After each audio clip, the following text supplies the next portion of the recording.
নবম দশম শ্রেণীর ফিনান্স ব্যাংকিং নিয়ে আসার কথা ছিল, চলে আসলাম। এই ক্লাসটি বিশেষ করে দশম শ্রেণীর জন্য খুবই ইম্পর্টেন্ট। ষষ্ঠ অধ্যায় গড় মূলধনী ব্যয় নবম শ্রেণীর জন্য খুব ইম্পর্টেন্ট না, কারণ তারা আবার এই ক্লাসটি দেখতে পাবে। তারা দশম শ্রেণীতে গেলে এই ক্লাসটি তাদের সিলেবাসে থাকবে। তো শুরু করছি। কিছু চিত্র দেখতে পাচ্ছ, দুটো চিত্র দেখালাম। একটু যদি আমরা অনুমান করি যে এই ছবি দুটো কিসের, কে বলতে পারবে?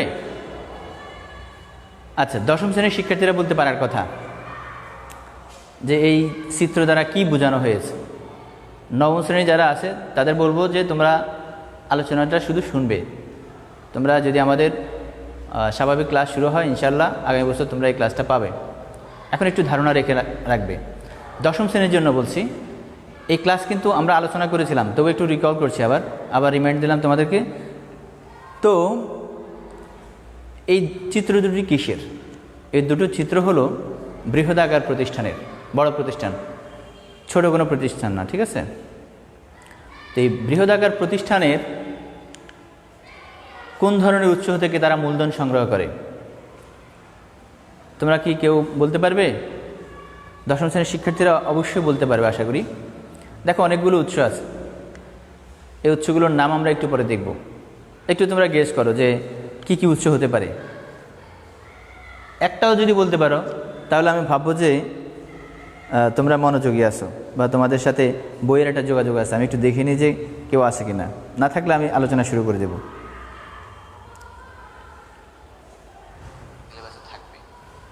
আচ্ছা, তো দশম শ্রেণীর যারা আছো তোমরা কোন কোন উৎস থেকে মূলধন সংগ্রহ করা হয়, বৃহদাকার প্রতিষ্ঠানগুলো কোন কোন উৎস থেকে মূলধন সংগ্রহ করে তোমরা একটু জানাও। স্যার একটু জুম করেন, একটু জুম দেন। স্কুলটা আপাতত বাদ যাক, একটু জুম করেন। ওকে, আমি দেখাচ্ছি, একটু তোমরা খেয়াল করো। দীর্ঘমেয়াদী উৎস, এই সমস্তগুলো যা তোমরা দেখতে পাচ্ছ সবগুলো হচ্ছে কি দীর্ঘমেয়াদী উৎস। কি কি আছে সেখানে? দীর্ঘমেয়াদী উৎসগুলো কি কি তোমাদের মনে আছে কিনা আমি জানি না, আমি দেখাচ্ছি একটু। দেখো, ঋণ মূলধন। ঋণ মূলধনের মধ্যে কী কী থাকে? ব্যাংক থেকে ঋণ নিতে পারে, বন্ড বিক্রির মাধ্যমে, ডিবেঞ্চারের মাধ্যমে, হ্যাঁ, এগুলো ঋণপত্র আছে। সাধারণ শেয়ার আছে, অগ্রাধিকার শেয়ার। অগ্রাধিকার শেয়ার, সাধারণ শেয়ার, ঋণ মূলধন, অর্থাৎ এই তিনটা আমাদের নবম দশম শ্রেণীর পাঠ্য বই যেটা আছে, এই তিনটা দীর্ঘমেয়াদী উৎস থেকেই বৃহদাকার প্রতিষ্ঠানগুলো ঋণ সংগ্রহ করে থাকে, মূলধন সংগ্রহ করে থাকে। তো আমরা দেখি এখানে যে কথাগুলো বললাম, ঋণ মূলধন, হ্যাঁ, তারপরে অগ্রাধিকার শেয়ার, সাধারণ শেয়ার, এই যে তোমরা দেখতে পাচ্ছ। আমরা দেখি কোনটা কি। প্রথমে দেখো, আমি একটু দেখাচ্ছি তোমাদেরকে, যে তোমরা হয়তো কনফিউশন থাকবে যে কোনটা ঋণ মূলধন, কোনটা ব্যাংক ঋণ। একটু খেয়াল করো, এই যে ব্যাংক ঋণ দেখছো, ব্যাংক, একটু খেয়াল করো তোমরা, এটা হলো ব্যাংক, যেখানে লেখা আছে বাংলাদেশ ব্যাংক। বন্ড, হ্যাঁ, ঋণপত্র। ডিবেঞ্চার, এটা একটা ঋণপত্র। এখন এই বন্ড, ডিবেঞ্চার এগুলো কি? এগুলো আমাদের শেয়ার বন্ড ডিবেঞ্চার একটা অধ্যায় আছে, সেখানে যখন আমরা ওই অধ্যায়ে যাব সে আলোচনাটা বিস্তারিত করব। শুধু এতটুকু বলি যে এখানে দুটো পার্থক্য আছে। দুটোই ঋণপত্র, পার্থক্য এক জায়গায়, একটার জন্য জামানত রাখতে হয়, আরেকটার জন্য জামানত রাখতে হয় না, মানে বন্ধক রাখতে হয় কোনো কিছু, সেটা হলো বন্ড। আচ্ছা, এরপর আমরা দেখি,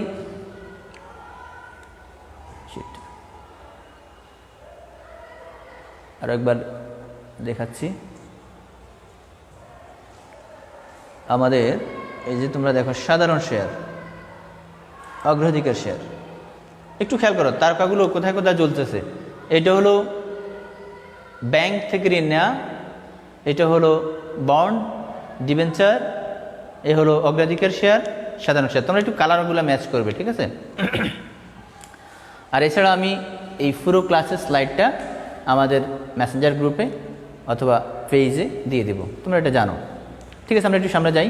তাহলে আজকের আলোচনা হবে আমাদের শুধুমাত্র ঋণ মূলধন নিয়ে, ঋণ মূলধন ব্যয়। আমরা তিনটা উৎস দেখেছি, ঋণ মূলধন, অগ্রাধিকার শেয়ার, সাধারণ শেয়ার। আজকে আমরা আলোচনা করব শুধুমাত্র ঋণ মূলধন নিয়ে, একেবারে ছোট্ট ক্লাস দেখবে। এই ক্লাসটা করে তোমার কি লাভ হবে, আজকের ক্লাসটা দেখার পরে আমরা কি অর্জন করব এখান থেকে। দেখো, আমরা ঋণ মূলধনের সংজ্ঞা বলতে পারবো, ঋণ মূলধন ব্যয় নির্ণয়ের সূত্র লিখতে পারবো এবং সূত্র প্রয়োগ করে ঋণ মূলধন ব্যয় নির্ণয় করতে পারবো। ঠিক আছে, তো আমরা একটু দেখি ঋণ মূলধনটা কি। হ্যাঁ, ঋণ মূলধন, ঋণটা কি? মনে করো তোমার কাছে একেবারে আমরা সাধারণ একটা বিষয় নিয়ে আলোচনা, তুমি একটা চা দোকানে গেলে চা খাওয়ার জন্য, অথবা একটা হোটেলে গেলে, এখন তোমার পকেটে টাকা নেই, তোমরা 3-4 বন্ধু গেলে, এখন পকেটে টাকা নেই এই মুহূর্তে, কি করবে? হ্যাঁ, তখন তুমি তোমার বন্ধু থেকে ধার নেবে, এটা হলো ধার, এটা ঋণ বলা যায়। তবে ঋণ আর ধার মধ্যে একটু পার্থক্য হলো, ঋণের জন্য সুদ দিতে হয়, ধারের জন্য কোনো সুদ নেই। ধার হলো তুমি যা নিলা তাই দিয়ে দিলা, আর ঋণ হলো ঋণের জন্য একটা লভ্যাংশ দিতে হয়। ঠিক আছে, তো আচ্ছা, যাই হোক, আমরা দেখি ঋণ মূলধন ব্যয় কী, ঋণ মূলধনটা কী। দেখো, কোম্পানি প্রতিষ্ঠান বিভিন্ন আর্থিক প্রতিষ্ঠান হতে ঋণ বাবদ যে মূলধন সংগ্রহ করে তাকে ঋণ মূলধন বলে। একটু যদি ভালো করে পড়ো বুঝবে। আমরা একটু আগে দেখেছি কি, বৃহদাকার প্রতিষ্ঠান, বড় বড় কোম্পানি প্রতিষ্ঠান, সেই প্রতিষ্ঠানগুলো বা বৃহদাকার, তুমি এখানে কোম্পানি না বলে যদি বলো যে বৃহদাকার প্রতিষ্ঠান হবে, বৃহদাকার প্রতিষ্ঠানগুলো বিভিন্ন আর্থিক প্রতিষ্ঠান থেকে, ব্যাংক, ওই যে ডিবেঞ্চার, বন্ড দেখলে, এছাড়াও আমাদের দেশে এনজিও প্রতিষ্ঠানগুলো আছে, তো বিভিন্ন আর্থিক প্রতিষ্ঠান থেকে ঋণ বাবদ যে মূলধন সংগ্রহ করে সেটাকে বলা হয় ঋণ মূলধন। ঠিক আছে, ঋণ মূলধন ক্লিয়ার। এখন আসো, ঋণ মূলধন ব্যয়টা কি? তাহলে একটু আগে আমি ছোট্ট করে বলেছিলাম যে ঋণের জন্য কি করতে হয়? মুনাফা দিতে হয়, সুদ দিতে হয়। হ্যাঁ, তো এই ঋণের সুদ যেটা, সেটাই হলো ঋণ মূলধন ব্যয়। দেখো, প্রশ্ন হলো ঋণ মূলধন ব্যয় কি? সাধারণত ঋণের সুদকেই ঋণ মূলধন ব্যয় বলে, একেবারে সংক্ষেপে। তুমি যদি ব্যাখ্যা দিতে চাও তাহলে ওই রকম করে বলতে হবে যে বৃহদাকার প্রতিষ্ঠানগুলো বিভিন্ন আর্থিক প্রতিষ্ঠান থেকে ঋণ মূলধন সংগ্রহ করা বাবদ, ঋণ মূলধন সংগ্রহের জন্য তাদেরকে যে অতিরিক্ত অর্থ পরিশোধ করতে হয় বা যে সুদ প্রদান করতে হয় তাকে ঋণ মূলধন ব্যয় বলে। সহজ কথা হলো, ঋণ গ্রহণের জন্য আমাকে যে অতিরিক্ত অর্থটা, যে সুদটা দিতে হবে, সেটা হলো ঋণ মূলধন ব্যয়। ঋণের সুদ, ঋণ মূলধন ব্যয়, সোজা কথা, একেবারে সংক্ষেপে। আচ্ছা, তাহলে সূত্র, এবার ঋণ মূলধন ব্যয় নির্ণয়ের জন্য সূত্র। সূত্র কেন প্রয়োজন? ঋণ মূলধন সংগ্রহ করলাম, ঋণের বিপরীতে সুদ দিলাম, হয়ে গেল। তাহলে সূত্র কেন প্রয়োজন? সূত্র প্রয়োজন এই জন্য যে এখানে কর সমন্বয় করতে হয়। করটা কি আমরা জানি, আমি গত ক্লাসে বলেছিলাম, পঞ্চম অধ্যায়ের আলোচনায় গড় মুনাফার হার এবং ফেব্যাক সময় নির্ণয়ে দেখিয়েছিলাম যে করটা হলো সরকারকে আয়ের উপরে, নিট আয়ের উপরে, নিট মুনাফার উপরে, মোট মুনাফার উপরে সরকারকে ইনকাম ট্যাক্স বা কর দিতে হয়। একটা দেশীয় আইন অনুযায়ী, ইনকাম ট্যাক্সের একটা আইন আছে, সেই আইন অনুযায়ী তাকে সরকারকে কর দিতে হয়, সেটা হলো কর। এখন ঋণের সাথে সমন্বয় কেন? প্রশ্ন, কত প্রশ্ন মনের মধ্যে, তাই না? ঋণের সাথে সমন্বয় হলো এই জন্য, আমি যে সরকারকে কর দেব, মনে করো আমি সরকারকে কর দিচ্ছি, আমার যা আয় হলো আমি কর দিচ্ছি, আবার আমি যে ঋণ মূলধন সংগ্রহ করলাম, ঋণ মূলধন, তার জন্য সুদ দিচ্ছি, সেই সুদটাও কিন্তু দেশীয় আইনেই দিচ্ছি।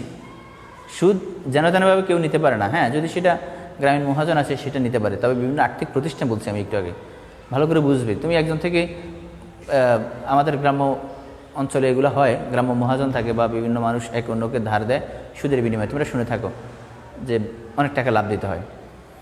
সেটা হলো আইনের বাহিরের কাজ, এটা আইনত অবৈধ এই কাজটা। আইন আছে একটা, বিভিন্ন আর্থিক প্রতিষ্ঠান, ব্যাংকগুলো, হ্যাঁ, বিভিন্ন এনজিওগুলো তোমার থেকে অতিরিক্ত হারে, বেশি হারে সুদ নিতে পারবে না, দেশীয় আইন আছে কত % নিতে পারবে। তো দেশীয় আইন অনুযায়ী আমি ঋণ মূলধনের জন্য ব্যয় করতেছি, মানে সুদ দিতেছি, তাহলে সেটাও কিন্তু আমি মোট মুনাফা থেকে দিচ্ছি। আমার যা প্রতিষ্ঠানের লাভ হলো তার থেকে আমি কিন্তু ঋণের সুদ দিচ্ছি। আবার আমার যা লাভ হলো তার উপর যদি আমি কর দিই, তাহলে আমার এই খরচটা দুইবার হয়ে গেল। সরকারকেও আমি আমার মোট মুনাফার উপর থেকে দিতে হচ্ছে, ঋণ মূলধনকেও আবার দিতে হচ্ছে, তাই না? তো এই জন্য কী হয়, আয়কর আইন অনুযায়ী যাদের ঋণ আছে, যে সমস্ত ব্যবসা প্রতিষ্ঠানের ঋণ আছে, তারা সরকারকে কর দিতে হয় না। ঠিক আছে? ঋণ মূলধনের উপরে যে ঋণ মূলধন বাবদ তার ব্যয় কত, মনে করা হচ্ছে 10%, দেশের সরকারের করের আইন হলো 30%, ওই 10%-এ 30% সরকারকে দিতে হবে না। একটু মানে ঋণ মূলধন বাবদ আমি একটু জটিল হয়ে গেছে তোমার জন্য বিষয়টা, খেয়াল করো। মনে করো তুমি, আমি একটু কলম দিয়ে যদি তোমাদেরকে লিখে দেখাই, মনে করো তোমার 100 টাকা মোট মুনাফা, তোমার ঋণ মূলধন বাবদ 10% সুদ, তার মানে 10 টাকা। কত টাকা? 10 টাকা। তুমি 10 টাকা সুদ দিতে হচ্ছে। আবার সরকারের আইন হলো তুমি 30% কর দিবে। তো এখন তুমি 100 টাকা 30% হলো 30 টাকা, তুমি কি 30 টাকা কর দিবে? বিষয়টা একটু জটিল। তো 100 টাকার মনে করো 30% কর হার, তুমি 30% কর দিবে। এখানে হয় কি, আমি একটু আগে যেটা বলছিলাম যে ঋণ মূলধনের উপরে, এই যে ঋণ মূলধন, এর উপরে কর রেয়াত পাওয়া যায়, মানে কর মাফ হয়। কর মাফ হলে তুমি তো মনে করো তুমি একজন অ্যাকাউন্টেন্ট, তুমি হিসাব করে রাখলে যে ঋণ মূলধন বাবদ 10% সুদ দিলাম, কিন্তু তুমি এই ঋণ মূলধনের উপরে কর রেয়াত পাবে। কত কর রেয়াত পাবে? দেশের আইন অনুযায়ী এই 10%-এর 30% তুমি রেয়াত পাবে, মুক্ত হবে, মানে কম দিতে হবে, সরকারকে আয়কর দিতে হবে না ঋণ মূলধনের জন্য। এখন এই খরচটা তোমার হলো না, ভালো করে বুঝো। তাহলে 10%-এর 30% কত? 3 টাকা। 10 বিয়োগ 3 সমান 7, অর্থাৎ এখন তোমার এই ঋণ মূলধন বাবদ প্রকৃত ব্যয় দাঁড়ালো কত? 7%। কারণ তুমি এই 3%, 30%, এখানে 30% আছে, 30% তুমি দিলে না। আমি জানি না তোমাদেরকে বুঝাতে পেরেছি কিনা, একটু মনোযোগ দিবে, মনোযোগ দিলে বুঝবে, ভালো করে বোঝার চেষ্টা করলে বুঝবে। তোমার ঋণ বাবদ 100 টাকা ঋণের জন্য তোমাকে 10% সুদ দিতে হয়, তুমি হিসেব করে রাখছো যে আমার 10% সুদ। কিন্তু হয় কি, যখন যাদের ঋণ থাকে তাদেরকে সরকার ভর্তুকি দেয়,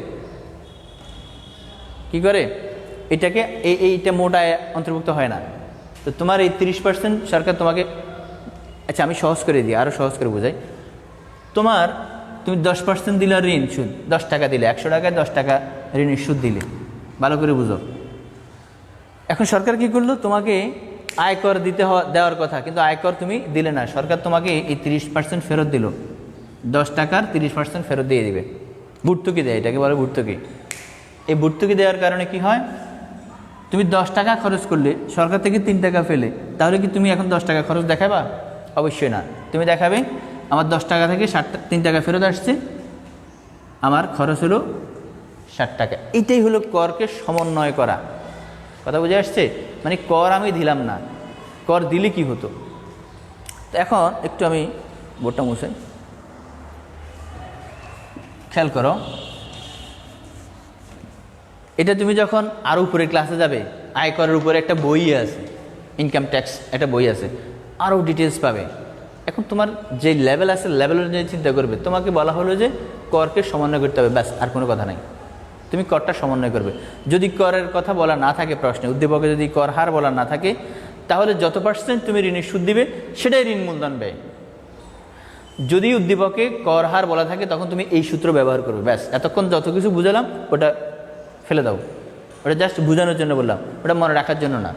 তুমি উপরের ক্লাসে যখন যাবে, ইনকাম ট্যাক্সের বই পাবে, সেখানে পুরো আইন আছে ইনকাম ট্যাক্সের উপর। তুমি এখন শুধু কি করবে, নবম দশমের লেভেলে আসি, আমার যতটুকু ব্রেইনে ক্যাচ করে ততটুকু ধরবো। তো আমাকে একটা প্রশ্ন দেবে, বলবে যে ঋণ মূলধন ব্যয় নির্ণয় করো। সেই প্রশ্নে যদি আমার কর হার এই কথাটা উল্লেখ থাকে, তাহলে আমি এই সূত্রটা ব্যবহার করতে হবে।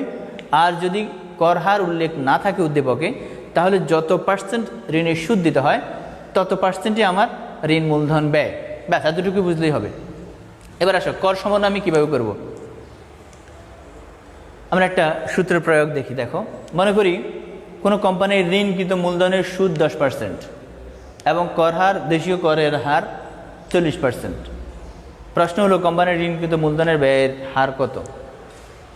যদি আমার এই কর হারটা বলা না থাকতো, মনে করে এটা বলা না থাকতো, তাহলে আমি লিখতাম ঋণের সুদ মানে ঋণ মূলধন ব্যয় 10%। কিন্তু এখন আমার কর হার দিয়ে দিল, কর হার দিয়ে দেওয়ার কারণে আমাকে একটা সূত্র ব্যবহার করতে হবে। কি সেটা আমরা একটু দেখি। দেখো, আমরা সূত্রটা জানি যে কর সমন্বয়কৃত ঋণ মূলধন ব্যয়,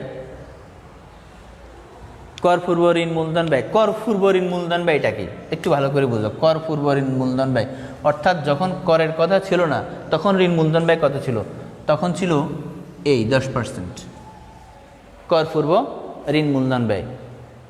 আর একক থেকে কর হার বাদ দিব, এটা ঐকিক নিয়মে তোমরা তো জানো। 100 টাকার 1 টাকা, 100 টাকায় কত, 1 টাকায় কত, নির্দিষ্ট পরিমাণ টাকায় কত, এটা তো সেজন্য একক ব্যবহার করা হয়। যাই হোক, সূত্র হলো কি, সহজ কথা, তুমি এই সূত্রটা মুখস্থ করবে, তোমার ব্রেইনে সেট করবে, মেমোরিতে সেট আপ করবে যে কর সমন্বয়কৃত ঋণ মূলধন ব্যয় হবে এই রকম, কর পূর্ব ঋণ মূলধন ব্যয়ের সাথে একক থেকে কর হার বাদ দিলে যা থাকে তার সাথে গুণ করব, এতটুকু। তো দেখো, কর পূর্ব ঋণ মূলধন ব্যয় কত? 10%। এক বিয়োগ কর হার, কর হার কত? 40%। 40% যদি আমরা কাজ করি, এই কথার অর্থ কি? 100 ভাগের 40 সমান সমান 0.40 বা 4 দিলেও হয়। এখন তোমার মনের প্রশ্ন জাগতে পারে, তোমাদের মনের প্রশ্ন জাগতে পারে, স্যার এই 10%-এর তো এইভাবে কাজ করলেন না, কেন করলাম না? কারণ হলো এটা বাহিরে, এখানে 1 থেকে আমার 10%কে বিয়োগ করতে হবে। এখন 40%কে 1 থেকে, মনে করো আমি যদি এখানে লিখি এভাবে একটা লাইন যদি তোমাদের জন্য বাড়াই, 10% ইন্টু 1 বিয়োগ 40%,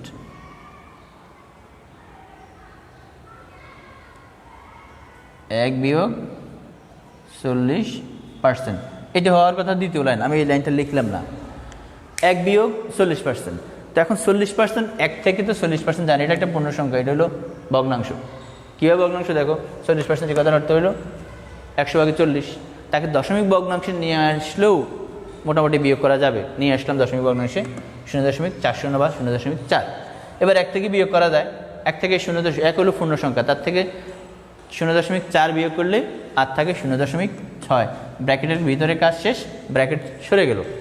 এখন ব্র্যাকেটের ভিতরে আর বাইরের সম্পর্ক ছিল গুণ, এবার আমি গুণ চিহ্ন দিয়ে দেখিয়ে দিলাম 10% ইন্টু 6, 6 দিয়ে যখন পূরণ করলাম 6 × 10 = 60, 0.1 ঘরের জন্য 0.6%। তাহলে দেখো, কর হার যদি সমন্বয় না করতাম তাহলে আমার এই প্রতিষ্ঠানের ঋণ মূলধন ছিল 10%। এখন কর সমন্বয় মানে সরকার আমাকে ভর্তুকি দিল, দেওয়ার কারণে কী হলো? প্রকৃত খরচ হলো এই প্রতিষ্ঠানের প্রকৃত ঋণ মূলধন ব্যয় 6%। এতটুকুই আজকের ক্লাস। এখন আমরা দেখি, বাড়ির কাজ দিয়ে দিলাম। তো দেখো, একটু আমি আরেকবার তোমাদেরকে স্লাইডটা দেখাই। সূত্রটা হলো এই, কর সমন্বয়কৃত ঋণ মূলধন ব্যয় পরীক্ষায় থাকবেই, এই অধ্যায়ের একটা অঙ্ক থাকেই, সেখানে ঋণ মূলধন ব্যয়, অগ্রাধিকার শেয়ার মূলধন ব্যয়, সাধারণ শেয়ার মূলধন ব্যয়, এগুলো করার পরে গড় মূলধনী ব্যয়। ঠিক আছে? তো আমরা ধাপে ধাপে অগ্রসর হব। আজকে একটা ক্লাস, কালকে ইনশাল্লাহ একটা ক্লাস থাকবে। কালকে থাকবে অগ্রাধিকার শেয়ার ব্যয়ের উপরে, এরপরে বৃহস্পতিবারে থাকবে সাধারণ শেয়ার ব্যয়। আর তোমাদের পরীক্ষার আগেই, যে পরীক্ষাটা আমরা নিতে যাচ্ছি সেই পরীক্ষার আগেই টোটাল গড় মূলধনী ব্যয় আমি শেষ করে দেবো, অর্থাৎ আগামী শনিবার অথবা রোববারে গড় মূলধনী ব্যয়ের উপরে সম্পূর্ণ ক্লাস থাকবে। আজকে হলো ঋণ মূলধন ব্যয়, আগামীকালকে অগ্রাধিকার শেয়ার ব্যয়, বৃহস্পতিবারে সাধারণ শেয়ার ব্যয়।